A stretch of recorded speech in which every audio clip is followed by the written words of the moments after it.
Hello, all. I hope that you're navigating the new, I don't even know the name of it, but the new way that this is all organized. It seems pretty simple from my end, just a little bit updated, but not really that anything's different. So if you have any questions on how to find things or all of a sudden can't find something, please let me know.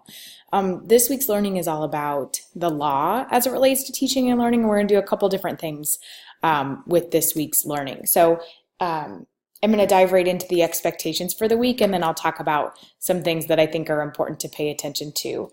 Everybody's expected to read the first two teacher interviews, and these are not necessarily by teachers. They're by lawyers, which makes sense because we're reading and learning about the law as it relates to teaching and learning.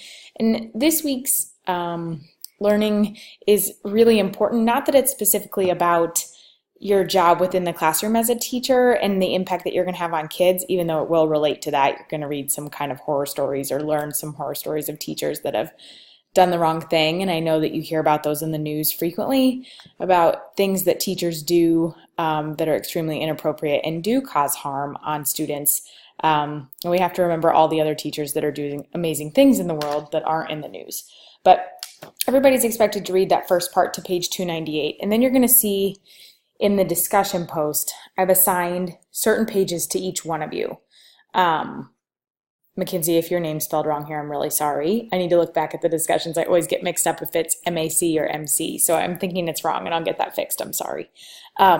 But what you're going to do this week is you're responsible, so everybody's going to read those first few pages, and then you're responsible for these pages. And by being responsible, I mean you're going to present the big ideas, the things that you've learned, the things that we should take away from this class in this chapter within those pages. So I have two options for you.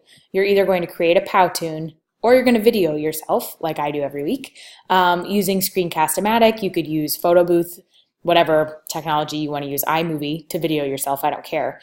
And then you need to upload that video either via YouTube or see if it'll let you post in the discussion post. I don't know if it'll just let you upload a video file or not, but figure that out by Thursday. So at the end of the day, Thursday, I should see 4 discussion posts with videos. One from Guadalupe, Kennedy, Courtney, and Mackenzie. We should all see those about the big ideas from your section of reading. I'm not expecting a super lengthy video. You don't have a lot of content to present to your peers, but I am expecting a video that portrays the learning that we need or that you need as you enter the classroom. So that needs to be posted by Thursday. Then by Sunday, the expectation is that you will watch each one of those videos and comment on each one with 2 ahas that you had.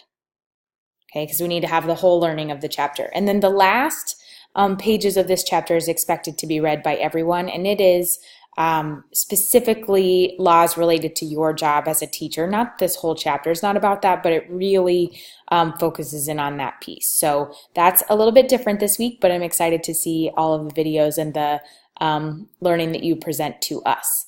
The second thing that I want to talk about that you'll read about right away in the interviews is the expectation of teachers to have an online presence. It's no longer when it was when I was in college where we just deleted our Facebook accounts and we were good to go. We didn't have an online presence, and that was okay. Now with social media, it's expected that you have an online presence and that your online presence is collaborating and portraying who you are as an educator, which again, you're going to read some horror stories of some teachers that don't do that. But what you're going to do is check out some Twitter profiles of teachers. Twitter is huge in the education world. It's professional development at your fingertips. I throw questions out all the time to the people that I follow and that also follow me, and I get responses back right away. So it's called a personal learning network. That will be a word that you will want to know, and something that you will want to have is a personal learning network. A PLN is what it's called. And it's basically a place where teachers learn whenever they want, 24/7. So they get on and read tweets and they find blogs and they find resources to make things in their classroom the best that they can. So I want you to check out these people's profiles, and I want you to look through the things that they share, the links that they share. People share videos, articles, all kinds of stuff on Twitter. So I want you to preview those.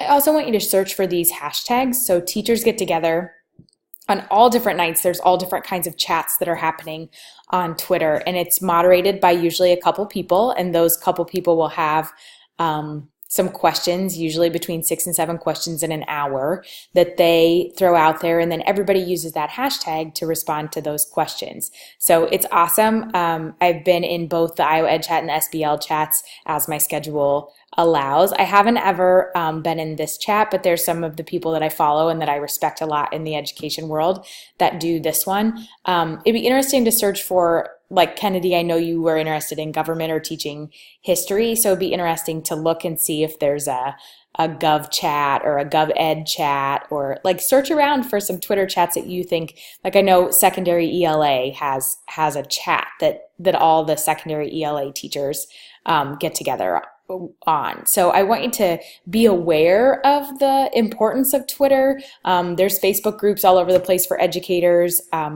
So just know Instagram is a big one now. Pinterest, of course, is huge with education. But I want you to be aware that there is an expectation that you have an online presence, not only that it's appropriate, but that you're actually communicating and collaborating and sharing ideas online. So 2 things I'm asking you to do this week that are pretty kind of out of the norm. I'm ready to mix it up a little bit. I don't know if you're feeling that way too, but we're over midway through the semester and it's time to mix it up. So I'm excited to see your videos. This chapter's got a lot of information in it. Talks a lot about No Child Left Behind.